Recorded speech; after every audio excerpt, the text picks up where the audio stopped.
अस्सलाम वालेकुम and hello everyone, welcome back to the channel. We hope आप सब ठीक-ठाक होंगे, खैरियत से होंगे। आज इस वीडियो पे हम रिएक्ट करने जा रहे हैं, उसका टाइटल है जी exploring salt farming techniques using sea water in Bangladesh. अच्छा, सबसे पहले तो आप सबका बहुत ज़्यादा शुक्रिया।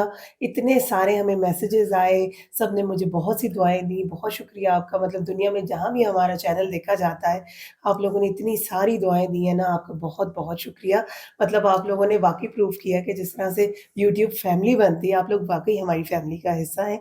Thank you so much. और बात करते हैं आज के टाइटल के ऊपर।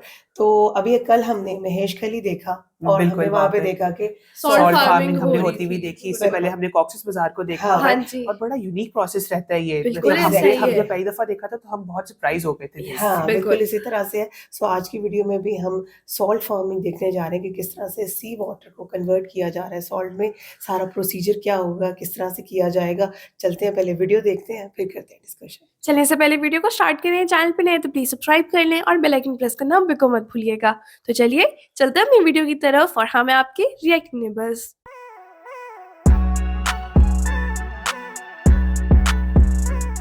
चलिए जी वीडियो को स्टार्ट करते हैं। 3, 2, 1 एंड गो।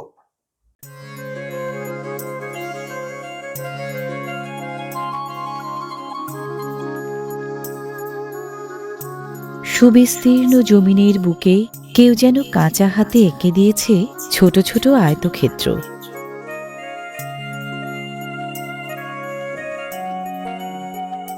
অগভীর আবদ্ধ জলে পূর্ণ এই ক্ষেত্রসমূহ মহেশখালীর লবণ চাষের মাঠ।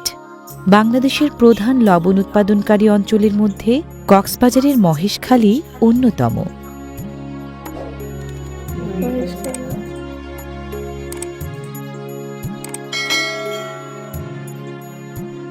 শুকিয়ে যাওয়া শক্ত জমিকে লবণ চাষের উপযোগী করতে প্রথমে অল্প করে নোনা পানি দিয়ে ভিজিয়ে নেওয়া হয়।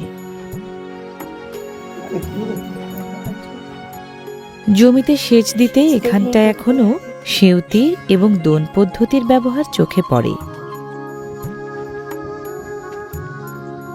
সেচের পর মাটি নরম হয়ে এলে মাঠের আগাছা পরিষ্কার ও জমি সমান করে নেওয়া লবণ চাষের জন্য খুবই গুরুত্বপূর্ণ।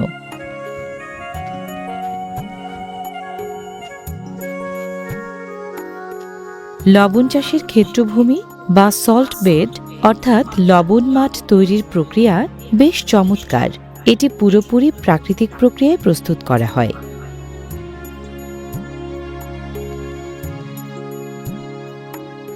কোদাল বা মই দিয়ে মোটামুটি সমান করে নেওয়ার পর জমিতে রোলার চালানো হয়।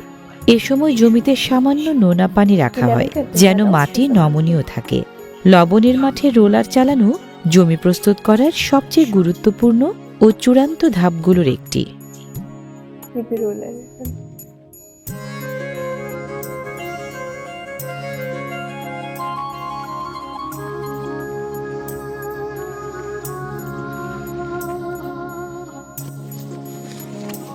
থকথকে কাদা থেকে জমি একটু শক্ত হতে শুরু করলে রোলার চালানো শুরু হয়। সাধারণত কাঠের গুঁড়ি বা কংক্রিট দিয়ে তৈরি করা হয় এসব রোলার।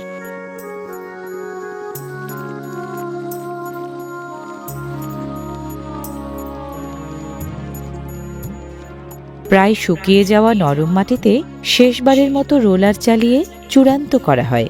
এই প্রক্রিয়ার মূল উদ্দেশ্য মাটির উপরিভাগকে পাথরের মতো শক্ত এবং আয়নার মতো মসৃণ করা।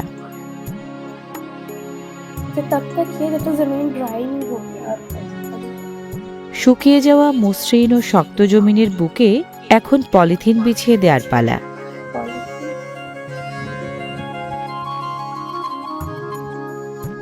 একসময় লবণের মাঠে পলিথিনের ব্যবহার হতো না।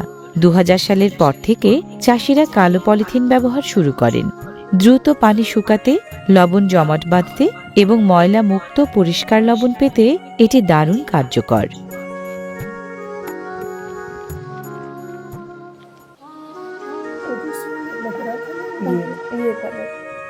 খোলা সমুদ্র থেকে খালের মাধ্যমে জোয়ারের পানি জমিয়ে রাখা হয় লবণ ক্ষেতের কাছাকাছি নির্দিষ্ট জলাশয়ে। জলাশয়ে পানি স্থির থাকায় বালু কাদা থিতিয়ে গিয়ে পানি খানিকটা পরিষ্কার হয়ে ওঠে। ভাটায় পানি নেমে গেলে স্লুইস গেটের মাধ্যমে আটকে রাখা পানি প্রয়োজন মতো লবণ মাঠে অর্থাৎ লবণ খেতে ব্যবহার করা হয়। লবণের ক্ষেতের পাশ দিয়ে সরু খাল তৈরি করা হয়। একে স্থানীয় ভাষায় বলা হয় ড্রেন বা পাইন। খালগুলো লবণ চাষের পুরো প্রক্রিয়াকে বেশ সহজ করে তোলে।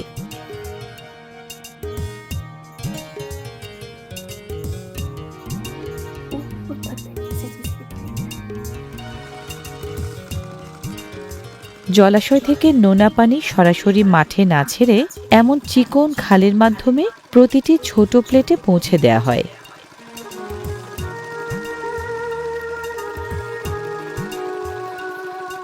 জোয়ারের পানি সরাসরি খেতে ছেড়ে দিয়ে খালগুলো ড্রেনেজ সিস্টেম হিসেবে কাজ করে।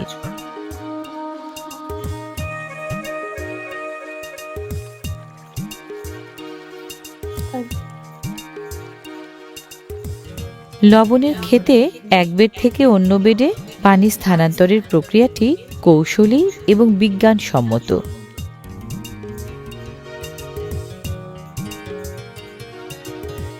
লবণ চাষিরা একে পর্যায়ক্রমিক পানি বদল বা পানি ধাপ পদ্ধতি বলে থাকেন।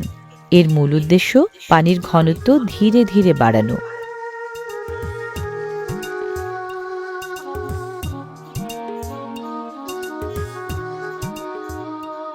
পানি যত বেশি সময় রোদে স্থির থাকবে তত বেশি সোডিয়াম ক্লোরাইড বা লবণের দানা তৈরি হবে। প্রথম জমির পানি কিছুটা ঘন হলে তা পরবর্তী জমিতে পাঠানো হয়, যাকে স্থানীয়রা পাকানি বলে। সব শেষে অপেক্ষাকৃত ঘন ও স্বচ্ছ নোনা পানি পলিথিন বিছানো ছোট বেডে নেওয়া হয়।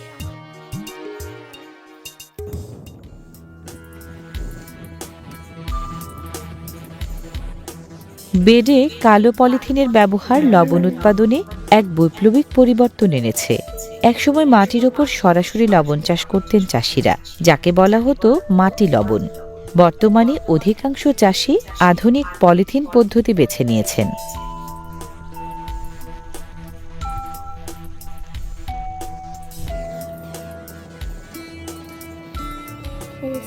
কালো পলিথিন বিছানো থাকলে তা সূর্যের বিকিরণ গ্রহণ করে নিচের পানিকে তাড়াতাড়ি উত্তপ্ত করে। এতে পানি দ্রুত বাষ্পীভূত হয় বলে লবণ জমতেও সময় কম লাগে।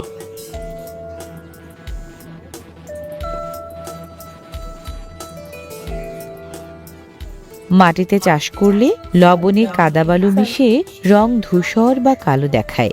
পলিথিনে উৎপাদিত লবণ হয় ধবধবে সাদা এবং দানাদার।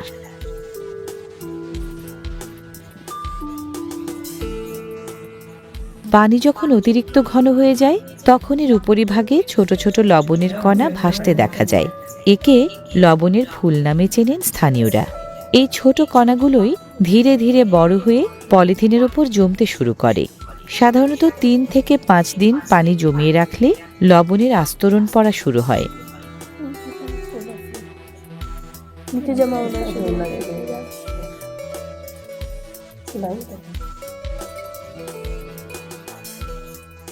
পলিথিনের উপরিভাগ মসৃণ হওয়ায় লবণের দানাগুলো সুন্দর এবং সমানভাবে বিন্যস্ত হতে পারে। দানাগুলো সাধারণত ঘনক আকৃতির হয়। পলিথিনের উপর এগুলো একে অপরের সাথে লেগে একটি শক্ত স্তরের মতো তৈরি করে।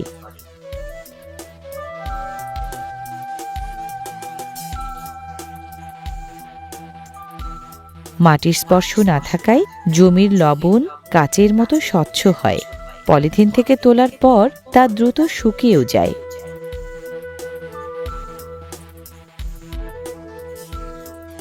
লবণ জমার প্রক্রিয়াটি যখন শুরু হয় তখন পানির ওপরের স্তরে লবণের পাতলা একটি আস্তরণ পড়ে। হালকা করে নোনা পানি ছিটিয়ে দিলে সেই আস্তরণ ভেঙে নিচে পড়ে যায় এবং নতুন করে দানা বাঁধতে শুরু করে। এই নতুন পানি থেকে সোডিয়াম ক্লোরাইড আলাদা হয়ে আগে জমে থাকা দানার সাথে যুক্ত হয়, ফলে দানাগুলো আকারে বড় ও ওজনে ভারী হয়।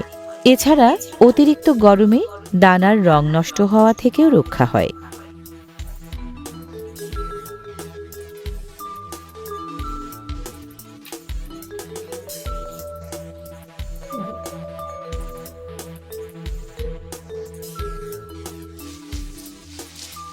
পলিথিন বিছানো বেডে লবণ যখন 1 থেকে 1.5 ইঞ্চি পুরু হয়ে জমাট বাঁধে, তখন তা দ্রুত সংগ্রহ করতে শুরু করেন কৃষকরা।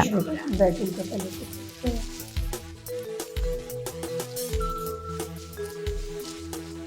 সাধারণত দুপুরের পর থেকে বিকেল পর্যন্ত লবণ সংগ্রহের কাজ চলে। দানার মান ঠিক রাখতে খানিকটা রসালো অবস্থায় লবণ সংগ্রহ করেন চাষিরা। এতে লবণ এক স্থানে জড়ো করতে সুবিধা হয়।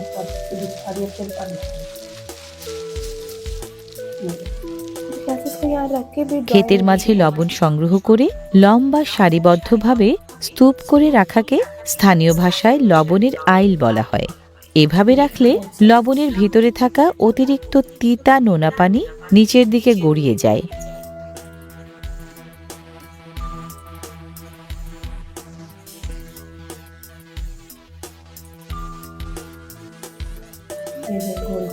কখনো খালি হাতে, আবার কখনো কাঠ বা বোর্ডের খুরুনির মাধ্যমে আইল করা লবণ জড়ো করে ঢিপি বানান চাষিরা। কয়েক ঘন্টা বা 1 রাত এভাবে রেখে দিলে লবণের দানাগুলো একে অপরের সাথে লেগে শক্ত হয়ে ঝরঝরে দানাদার লবণে পরিণত হয়।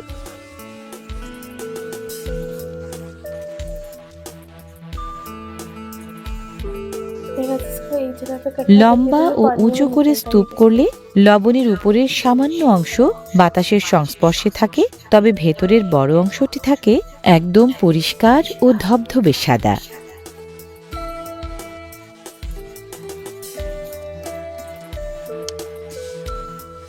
পানি কিছুটা ঝরে গেলে শ্রমিকরা তা দাইন বা বাঁশের ঝুড়িতে ভরে বহন করেন। লবণ চাষের অবিচ্ছেদ্য অংশ এই দাইন। এটি সাধারণত ঝুড়ির চেয়ে অনেক বেশি মজবুত এবং দীর্ঘস্থায়ীভাবে তৈরি করা হয়। একবারে 50 থেকে 60 কেজি ভেজা লবণের ভার সহ্য করতে পারে এই দাইন।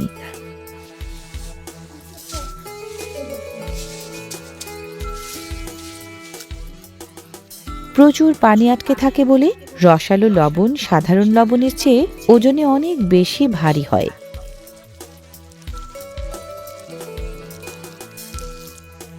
বেড থেকে দাইনে করে লবণ বয়ে নিয়ে ক্ষেতের একপাশে স্তূপ করে রাখার এই দৃশ্যটি উপকূলীয় লবণ চাষের সবচেয়ে প্রাণবন্ত মুহূর্ত। जो वक्त पे आता है वो भी साथ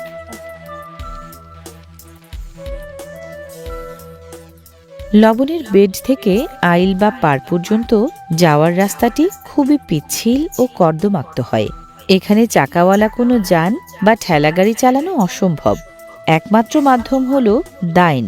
এতে করে শ্রমিকরা দ্রুত মাঠের লবণ গাদায় বা স্তূপে নিতে পারেন।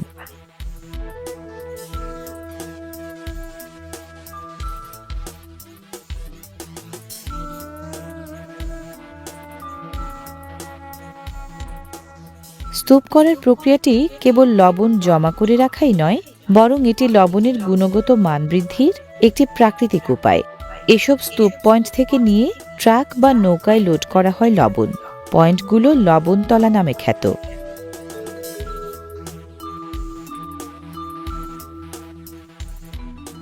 শ্রমিকরা দাইন থেকে লবণ ঢেলে স্তূপটিকে একটি গম্বুজ বা পিরামিডের মতো আকার দেন। কেন এই আকৃতি? এর ফলে হঠাৎ বৃষ্টি হলে পানি লবণের স্তূপের ভেতরে না ঢুকে ওপর দিয়ে গড়িয়ে নিচে পড়ে যায়। ऊपर से कवर नहीं किया है तो ड्राई हो रहा है बस एक शेड के नीचे उसको साइड पे ले आएगा कि पानी का লবণ ক্ষেতের শ্রমিকদের জীবন যেমন কঠোর, তাদের খাবারের অভ্যাসও তেমনি সাদামাটা কিন্তু সংগ্রামের গল্পে ঘেরা।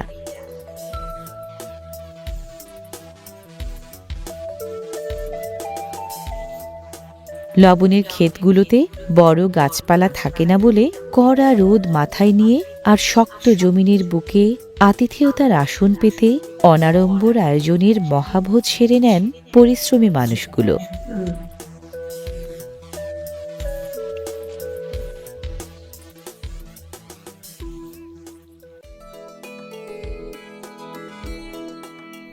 মাঠে উৎপাদিত লবণ মাপার প্রক্রিয়াটি বেশ বৈচিত্র্যময়। এলাকা ভেদে এবং পাইকারদের সাথে লেনদেনের সময় 2 ধরনের মাপের হিসাব চোখে পড়ে। একটি হলো প্রচলিত কেজি বা মন হিসেবে মাপ পদ্ধতি এবং অন্যটি হলো ঝুড়ি বা দাইন পদ্ধতি। কাঠি পদ্ধতি ডাইনে লবণ বহনের হিসাব রাখার প্রাচীন লোকজ হিসাব পদ্ধতি। উপকূলীয় লবণ মাঠে এখনও এটি ব্যাপক প্রচলিত। वो देखिए ডাইনে করে লবণ নিয়ে পিচ্ছিল আইল ধরে নৌকায় তোলা পর্যন্ত পুরো প্রক্রিয়াটি বেশ ঝুঁকিপূর্ণ। শ্রমিকেরা 40 থেকে 60 কেজি ওজনের লবণের ডাইন নিয়ে এই সরু পথ দিয়ে দ্রুততার সাথে যাতায়াত করেন।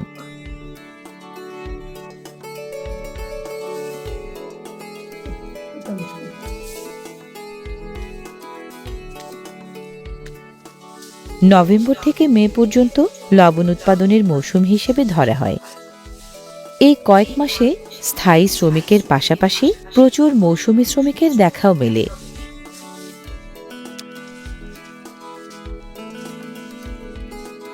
কষ্টসাধ্য এই কাজে শ্রমিকদের উপার্জন মূলত তাদের পরিশ্রমের উপর নির্ভর করে।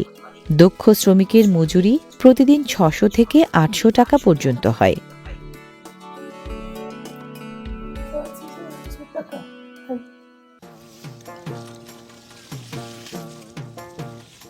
মাঠের ভেতরের নালা বা খাল দিয়ে ছোট ছোট নৌকায় লবণ পরিবহন অত্যন্ত বুদ্ধিদীপ্ত ও সাশ্রয়ী একটি পদ্ধতি।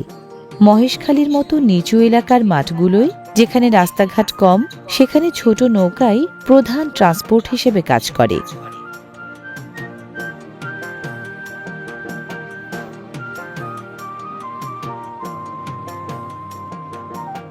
এই ছোট নৌকা একবারে 20 থেকে 50 মণ লবণ বহন করতে পারে, যা 10 থেকে 15 জন শ্রমিকের কাজ এক নিমেষেই করে ফেলে।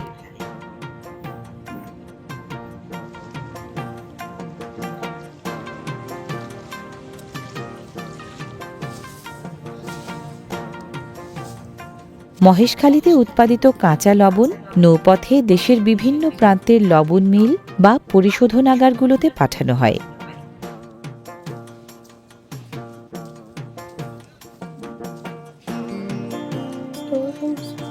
নোনতা পানির পিচ্ছিল পথ বেয়ে ডাইন ভর্তি লবণ নিয়ে দ্রুত যাতায়াত জীবনযুদ্ধের অগ্রগামী সৈনিকদের। সমুদ্র নদীপথ সাশ্রয়ী হওয়ায় বড় বড় কার্গো বোট বা ইঞ্জিন চালিত নৌকায় করে এখানকার লবণ পৌঁছে যায় চট্টগ্রাম, নারায়ণগঞ্জ, ঢাকা, খুলনা, ঝালকাঠি, নোয়াখালী, কুমিল্লা সহ দেশের বিভিন্ন লবণ মিলে।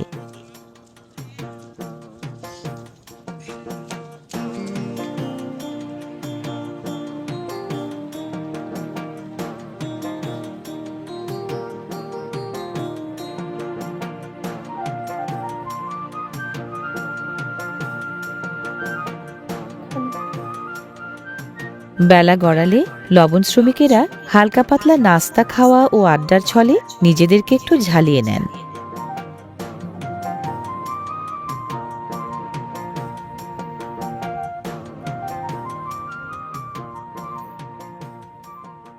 তুমি কার লাগিয়া কাতর সখী বকুল ফুলের মালা, নিশিরাতে কুঞ্জ বনে, নিশিরাতে কুঞ্জ বনে আসবে কি শ্যাম কালারে, তুমি কার লাগিয়া, তুমি কার লাগিয়া গাতর সখী বকুল ফুলের মালা।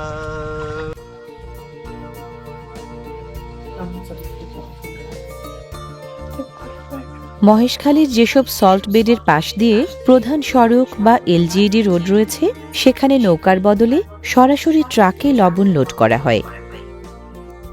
কাঠের তক্তার অস্থায়ী সিঁড়ির ওপর দিয়ে হেঁটে শ্রমিকরা সরাসরি ট্রাকের ভেতরে লবণ ঢেলে দিতে পারেন।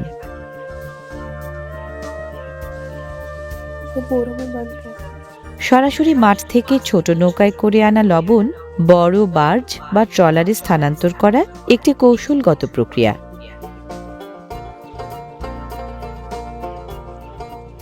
মহেশখালীর বাঁকখালী নদী, মাতারবাড়ি চ্যানেল বা উপকূলীয় মোহনাগুলোতে এই দৃশ্য সবচেয়ে বেশি চোখে পড়ে। একে স্থানীয় ভাষায় লবণ পাল্টানো বা জাহাজ লোডিং বলা হয়। বার্জগুলো সাধারণত নদীর কিনারার একদম কাছে ভেড়ানো থাকে। তাতে ওঠানামার জন্য থাকে একটি লম্বা মজবুত কাঠের তক্তা।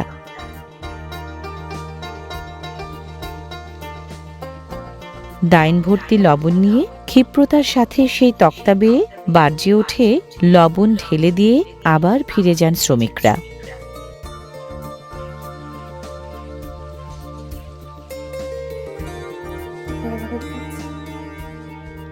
লবণ শ্রমিকদের জীবন নোনা জল আর তপ্ত রোদে গড়া এক অদম্য লড়াইয়ের মহাকাব্য। ইতিহাসের পাতায় স্থান না হলেও এদের হাতের ছোঁয়ায় উৎপাদিত প্রতিটি স্ফটিক আমাদের মনে করিয়ে দেয় শ্রমের চেয়ে পবিত্র এবং লবণের চেয়ে প্রয়োজনীয় আর কিছুই নেই। कितना बड़ा है। एक बहुत खूबसूरत वीडियो और जितनी डिटेल में हमें यहाँ पे चीज़ें नज़र आ रही हैं, मेरा ख़्याल है ज़ैद कि ये बांग्लादेश की बहुत बड़ी इंडस्ट्री है बिल्कुल। सॉल्ट बिल्कुल की। ऐसे ही है। मतलब आप देखो कि कल जो हमने वीडियोज़ देखी थी, हाँ जी। उसके अंदर जो ड्रोन विजुअल्स दिखाए जा रहे थे, जहाँ तक नज़र पड़ रही थी हमें ये सॉल्ट फार्मिंग की नज़र आ रही ऐसे थी। ही, और बिल्कुल आज भी ऐसे आप ही। देखिए वीडियो के अंदर जहां तक देखते हैं हमें यही जो है हाँ, सॉल्ट सॉल्ट नजर फार्म्स आती ही है। नजर आ और रहे आप थे। एक चीज ये देखो कि स्टेप्स के अंदर काम हो रहा है, ऐसा नहीं कि Exactly. सारी जगहों पे एक ही जैसा वो पॉलिथीन शीट्स बिछाई हुई उन्होंने और वो हाँ। काम हो रहा है, स्टेप्स के अंदर एक एक जगह बिल्कुल। सीखे बेसिकली होते आज हैं। हमने पूरा प्रोसेस पूरा देखा process वहाँ पे देख किस लिया, तरह हाँ से। जी। सबसे पहले देखो ना चैनल्स कैसे बनाई गई हैं, पानी को डाइवर्ट कैसे किया उससे जा पहले रहा जो है। खेत है, जो फार्म्स है, उसको हाँ। बेड कैसे उन्होंने तैयार करना है, एग्जैक्टली इतनी डिटेल में उन्होंने बताया कि पहले उसको सॉफ्ट करके अच्छी तरह ड्राई किया ड्राई किया जाता जाए है। वो रोलर के साथ देखो ना कर, क्योंकि जब मैं वीडियो शुरू ही हुई थी ना हाँ जी। तो मेरे जहन में एकदम से ख्याल आया कि यार इसके अंदर तो मट्टी और वो चीजें मिक्स होती मिक्स होंगी, होती लेकिन होंगी। साथ ही जो नेक्स्ट हमें क्लिप देखने को मिला उसमें उन्होंने यही सारी चीजें कि बताई। पॉलिथीन शीट्स जो है वो नहीं पहले बिछा बेड दी। तैयार हाँ जी। किया बेड जा तैयार रहा है, किया फिर जा रहा है। पॉलिथीन शीट्स आ बिल्कुल। रही हैं। सो वो सारा प्रोसीजर तो हम लोगों ने बड़ी डिटेल में देखा। ऐसा ही है। लेकिन आप ये देखो कि जो लोग वहां पे काम कर रहे हैं हाँ जी। उन लोगों की कितनी ज्यादा मेहनत है वहां पे, और इतनी मेहनत है और उनको मेरा नहीं ख्याल है कि उतना मुआवजा उतने मैं पैसे जहाँ दिए तक मुझे जाते समझ आई, होंगे। जो छोटी कश्ती थी वो 700-800 टका के अंदर है वो जा रही जा थी हाँ रही नमक जी। थी, की, हाँ तो वो तो कुछ भी नहीं है। कुछ भी जितने नहीं लोग है, काम कर हाँ रहे हैं उस हाँ। 700-800 अब ये टका के देखो लिए। कि बास्केट्स को उठा के लेके जाना, हाँ जी। 50-60 किलो है उसके जी, अंदर जी, नमक जी। पड़ा हुआ, और मल्टीपल स्टेजेस के अंदर वो शिफ्ट हो रहा है। शिफ्ट हो रहा है। तो आप ये देखो पहले छोटी कश्ती से वो आगे गया, आगे गए। उसके बाद बड़े बोट के अंदर गया, वो फिर करते करते वो आगे शिप्स में गया, और जो बड़ा शिप बड़ा हमने शिप देखा हाँ है जी, बहुत बड़ा, बहुत बहुत ज्यादा बहुत बड़ा था। और एंड पे वो इतने ज्यादा स्टेप्स के बाद वो लैंड पे पहुंचा लैंड और में फिर बड़ उसको ट्रक के अंदर डाला हुआ है, लोड बोरों में फायरिंग पैक में हो उसको रहा है। वापस सील किया। तो वो पूरा प्रोसीजर जो है ना वो बहुत ज्यादा इंटरेस्टिंग था। हाँ मतलब जी। हम चीजें लेते हुए इन चीजों के बारे में नहीं सोचते कि भाई इसका प्रोसीजर क्या हुआ। और हाँ मैं जी। बल्कि मैं वहाँ के फार्मर्स की लाइफ को देख रहा था कि उनको इवन पीने का साफ पानी भी नहीं है पानी उनके नहीं पास, जो है, पानी था हाँ। वो जरा मटियाला सा था। हाँ जी, बिल्कुल इसी बिल्कुल। तरह से। और वो देखो कि फिर भी वो खुश है, अल्लाह का शुक्र अदा कर रहे हैं कि वो मेहनत करते हैं और कमाते हैं, खाते हैं। और आप देखो कि सादी ग़िज़ा है, लेकिन खुशी-खुशी वो गा खुशी-खुशी रहे खा हैं। वो देखो ना एक छोटा-सा उन्होंने दिल लगाने के लिए अपना वो रखा हुआ है। वंडरफुल वीडियो जी। इस तरह की वीडियोज़ देख के नॉलेज तो मिलता है, लेकिन बहुत सी ऐसी चीज़ें होती हैं जो हम बयान नहीं कर सकते और हम उनके बारे में सोचते हैं। सोचते हैं। बहुत अच्छी वीडियो थी। बाकी आप बताएँ आज की वीडियो कैसी लगी? हमारा रिएक्शन कैसा लगा? अगर अच्छा लगा हो तो हमारी वीडियो को लाइक और चैनल को सब्सक्राइब करना बिल्कुल मत भूलिएगा। मिलते हैं आपसे अगली वीडियो पे, तब तक बहुत ख्याल रखिए।